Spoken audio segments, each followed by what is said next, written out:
سلامونه دوستانو، هیله لرم چې روغ اوسئ. د امین میډیکل ټیټوریالز چینل ته ښه راغلاست. نن یو ځل بیا غواړم چې تاسو سره یو ښکلې او ښایسته موضوع شریکه کړم، نو هیله لرم چې تر پایه زموږ ملتیا وکړئ. او که چیرته تاسو زموږ په چینل کې نوي یاست، نو د نورو ښایسته طبي او ښکلو معلوماتو لپاره زموږ چینل سبسکرایب کړئ. زموږ د نن ورځې موضوع ده: څه ډول کولی شو چې خپل ماشومانو د خاورو له خوړلو منع کړو.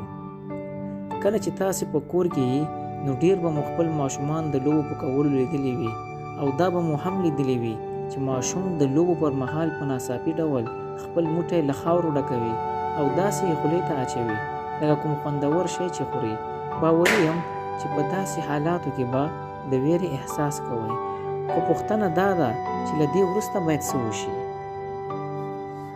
په سیدتي مجله کې د یوې خپرې شوې څېړنې له مخې روغتیایي کارپوهان په داسې حالاتو کې د آرامه اوسېدو لارښوونه کوي، ځکه چې د ماشومانو دا عادت وي چې هغوی هر شی خولې ته اچوي. هغه که د روغتیا لپاره زیانمن هم وي، نو مه ویرېږئ، ځکه چې له دا ډول حالاتو سره هر مور مخ کېږي.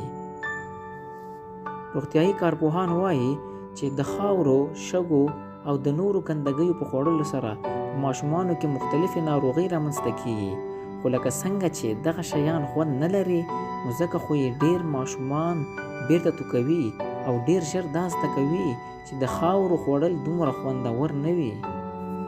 یو څو مهم او اهم ټکي: که چیرته ستاسې ماشومان ګندګي یا نور شیان لکه رنګ، صابون، کاغذ یا ویښتان خوري، نو د اندېښنې وړ ګڼل کیږي، او په داسې حالاتو کې ماشوم له ناروغیو سره مخ کیږي، ځکه چې بدن یې د اوسپنې له کمښت، د غذایي توکو له کمښت یا هم د عصبي کمزورۍ سره مخ کیدلی شي. نو که چیرته له داسې حالاتو سره مخ شو، نو باید د ماشومانو د ناروغیو اړوند متخصص ته مراجعه وکړو.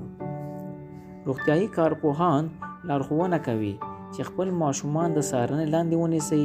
که چیرته مو ماشومان د خاورو او نورو شیانو په خوړلو ولیدل، مه ویرېږئ، بلکې خپل ماشومانو ته متوجه شئ او له دې عادت څخه یې وژغورئ. نو دا و دوستانو زموږ د نن ورځې ویډیو چې څنګه کولی شو خپل ماشومان له خاورو خوړلو څخه منع کولی شو. نو هیله لرم چې یو څه مو ترې زده کړي وي، او که چیرته تاسو موږ سره نورې دا رقم ښایسته ویډیوګانې لیدل غواړئ، په زموږ چینل کې پاتې شئ. تر بیا ښې چارې، د الله په امان.